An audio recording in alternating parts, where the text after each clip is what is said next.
बिस्मिल्लाहिर्रहमानिर्रहीम। अस्सलामुअलैकुम। छोटे साइज के एस्ट्रॉयड यानी पत्थर आए दिन हमारी ज़मीन से टकराते हैं। इन एस्ट्रॉयड का साइज इतना छोटा होता है कि हमारी ज़मीन को इनसे नुकसान नहीं होता। लेकिन 66 मिलियन साल पहले एस्ट्रॉयड ज़मीन से टकराया और उससे होने वाली तबाही की वजह से ज़मीन से डायनासोर्स और बहुत से जानदार ख़त्म हो गए।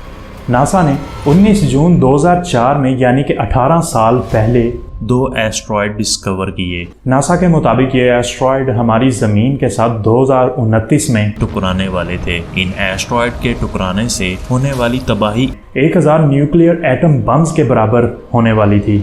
ऐसे 2000 से ज़्यादा एस्ट्रॉयड हैं जो हमारी ज़मीन के इर्द गिर्द घूम रहे हैं, जो पूरी दुनिया तबाह कर सकते हैं। इसलिए नासा के साइंटिस्ट कई सालों से हमारी सेफ्टी के लिए इस पर काम कर रहे हैं। नासा ने इन एस्ट्रॉयड को डायमॉर्फस ए और डायमॉर्फस बी का नाम दिया। इन पत्थरों को जुड़वा पत्थर भी कहा जा रहा है। डायमॉर्फस ए का साइज 780 मीटर है, यानी कि 1 किलोमीटर के करीब करीब, और डायमॉर्फस बी का साइज 160 मीटर है, जो एक फुटबॉल स्टेडियम जितना बनता है। पिछले कुछ साल पहले ये दोनों पत्थर 1,62,00,000 किलोमीटर की मसाफत से गुजर रहे थे, जिनका हमारी ग्रेविटी में आना इम्पॉसिबल था। और हमारी ज़मीन को इनसे कोई खतरा नहीं था, क्योंकि ये हमारी ज़मीन से बहुत दूर थे। लेकिन ये दोनों पत्थर 2 साल पहले 1,20,00,000 किलोमीटर की दूरी पर आ चुके थे, जो कि हमारी ज़मीन की ग्रेविटी की तरफ बहुत तेज़ी से आ रहे हैं, जिसको देखते हुए ऐसा लगने लगा है कि ये पत्थर ज़मीन से टकरा कर बड़ी तबाही करने वाले हैं। इस बात को सोचते हुए नासा ने इन दोनों पत्थरों का रास्ता बदलने के लिए 24 नवंबर 2021 को खला में मिशन डॉट लॉन्च किया, जिसका 10 मंथ का सफ़र तय करने के बाद पहला टारगेट डायमॉर्फस बी था। नासा ने 26 सितंबर 2022 को मिशन डॉट से स्पेसक्राफ्ट रोसा को लॉन्च किया, जिसकी स्पीड 6.6 किलोमीटर पर सेकंड है। स्पेसक्राफ्ट रोसा की मदद से डायमॉर्फस बी को 1,10,00,000 किलोमीटर की मसाफत पर तबाह कर दिया गया है। आपने यकीनन कई मरतबा ऐसे मंजर हॉलीवुड की मूवीज़ में देखे होंगे, जिसमें खलाबाज दुनिया को बचाने के लिए ऐसे एस्ट्रॉयड को तबाह करते हैं, लेकिन हकीकत में ज़मीन को ऐसे पत्थर से बचाने का वाकया पहली दफ़ा हुआ है। नासा ने अपने इस कारनामे से दुनिया को तो बचा लिया, लेकिन ये वाकया अपने पीछे कई सवालात छोड़ गया है कि अगर ये एक क्रिकेट स्टेडियम जितना पत्थर अपना रास्ता तब्दील ना करता और इसी तरह ज़मीन की तरफ बढ़ता रहता, तो ज़मीन के लोगों का मुकद्दर क्या होता। इस हवाले से आपको बताता चलूं कि अगर वाकई इतना बड़ा पत्थर हमारी ज़मीन के साथ आके टकरा जाए तो एक बहुत बड़े शहर को आसानी से तबाह कर सकता है, और इस पत्थर से 30 लाख से ज़्यादा जानें जा सकती हैं। ये पत्थर जिस मकाम पर गिरेगा, उस मकाम के 3 मील के दायरे में हर चीज़ तबाह हो सकती है, जबकि 9 मील के दायरे में मौजूद इमारतों को नुकसान पहुंच सकता है।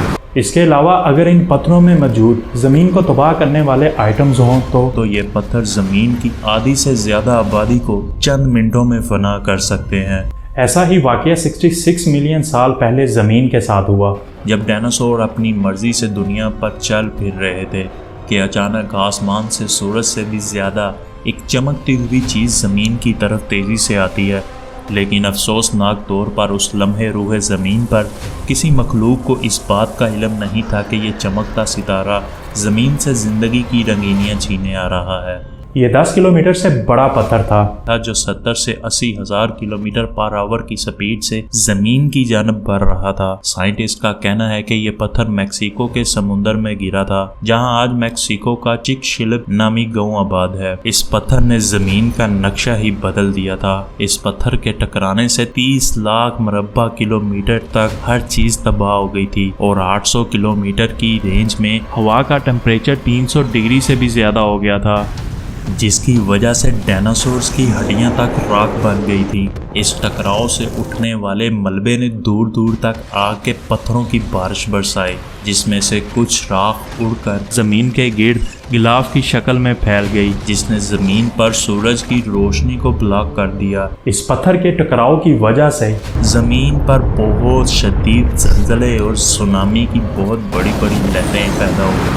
ऐसे ज़लज़ले और सुनामी के आज तक किसी इंसानी आंख ने देखे नहीं होंगे। इसके बाद खरबों टन फ़ज़ा में जहरीली गैसें फैल गईं। क्योंकि समुद्र में जहां ये पत्थर टकराया था वहां मादनी चट्टानें मौजूद थी, जिसकी वजह से खरबों ton sulphur, carbon dioxide, carbon monodioxide और मीथेन वगैरह फैलना शुरू हो गई और ये गैसें पूरी दुनिया के जानदारों के लिए मौत का सबब बन गई। और इससे उड़ने वाली राख ने सूरज की रोशनी को ज़मीन की सतह तक पहुंचने से रोक दिया और ज़मीन तारीकी में डूब गई और इसी तरह पौधे मरना शुरू हो गए।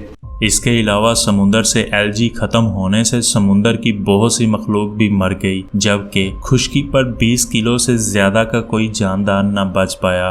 इस वाक़ये को मद्देनज़र रखते हुए हमें अल्लाह ताला का शुक्र अदा करना चाहिए कि हम बहुत बड़ी तबाही से बच गए, वरना ये वक्त किसी क़यामत से कम ना होता। आगे भी दुआ है कि अल्लाह ताला हम सब इंसानों को अपने हिज़्ज़ो ईमान में रखे। आमीन सुम आमीन।